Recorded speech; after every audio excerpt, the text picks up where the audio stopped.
जय श्री कृष्ण दोस्तों, कैसे हो? आशा करती होंगे अच्छे होंगे, मस्त होंगे, तंदुरुस्त होंगे। आज मैं एक नई कहानी लेकर के उपस्थित हुई हूँ। कहानी घर घर की। एक बार की बात है, राजा और उनके मंत्री बगीचे में घूम रहे थे। बगीचे में घूमते घूमते उनकी निगाह अचानक एक व्यक्ति पर पड़ी जो कि एक बहुत ही पुराना पेड़ काट रहा था। राजा ने उसको बुलाया और बुला करके पूछा कि तुम इस पुराने पेड़ को क्यों काट रहे हो? उस व्यक्ति ने कहा कि महाराज, ये पेड़ पुराना हो गया है और इसकी टहनियाँ सूखती सूखती लग रही हैं, तो मैं सोच रहा हूँ कि इसको काट दूँ। तो राजा ने डांटा कि नहीं, इस पेड़ को क्यों काटना है? पेड़ को नहीं काटना है, पेड़ ऐसे का ऐसे रहने दो। तो वह व्यक्ति मान गया।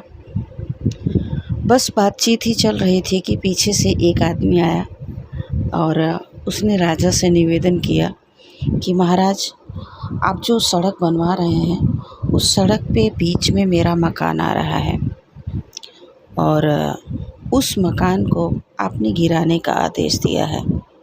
तो आप बताइए, मैं कहाँ जाऊँगा? मैं ये गरीब इंसान हूँ, किसी तरह से मज़दूरी करके अपने घर परिवार का पेट पालता हूँ, और अगर आप घर भी गिरा देंगे तो मैं घर को बिना घर के मैं कहाँ रहूँगा? राजा ने उसकी बात को सुना और कोई भी ऐसा डिसीजन नहीं लिया कि जिससे उसको राहत मिले।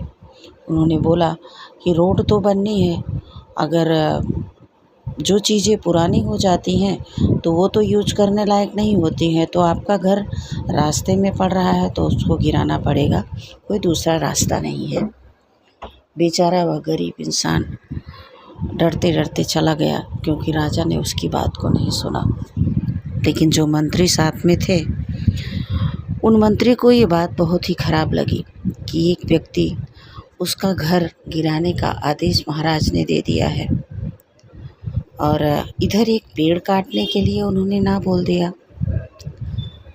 राजा और मंत्री फिर बागीचे में घूमते घूमते वापस महल में आ गए। राजमहल में राजा तो अपने शयन कक्ष में चले गए, लेकिन मंत्री जो है उसको चैन नहीं था। वो वापस उस व्यक्ति के पास गया और उन्होंने कहा कि तुम चिंता मत करो, मैं कोई न कोई रास्ता निकालती हूँ। दूसरे दिन फिर से राजा और मंत्री वापस वहाँ पहुँचे। वापस घूमते घूमते बगीचे में वापस उसी पेड़ के पास पहुँचे और वो व्यक्ति, दूसरा व्यक्ति जो पेड़ काट रहा था, आज फिर से पेड़ काटने पर लगा हुआ था।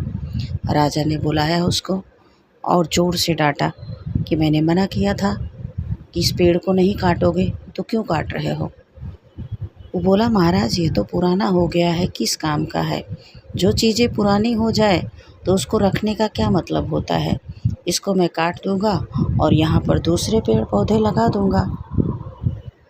राजा गुस्सा से आग बबूला हो गए।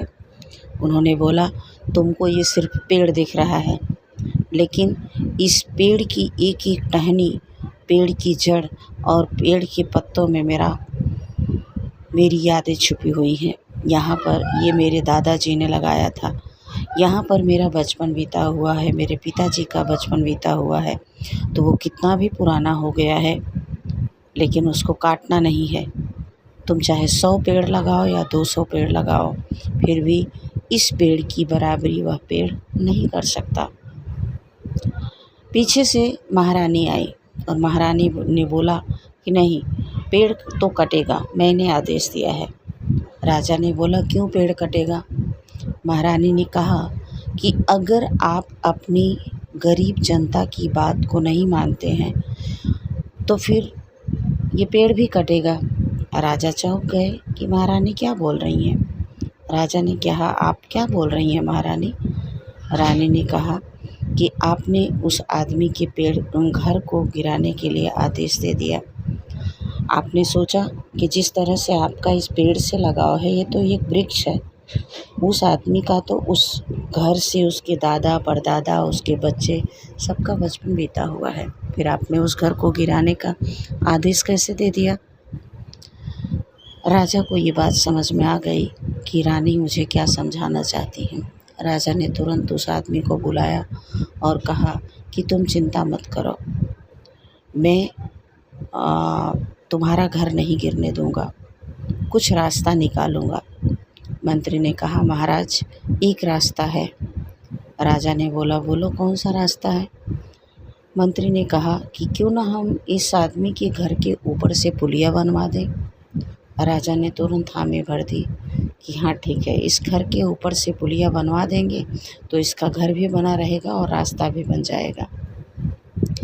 राजा की यह बात सुन करके वह व्यक्ति बहुत खुश हुआ और वह कृतज्ञता जताते हुए बोला कि महाराज बहुत बहुत धन्यवाद, आपने मेरी इस बात को सुना, मेरे विषय में सोचा और मेरा घर गिरने से बचाने के लिए उपाय किया, तो मैं तो अपना घर गिरा दूंगा, बस आप मेरे लिए दूसरे आशियाने की व्यवस्था कर दीजिए।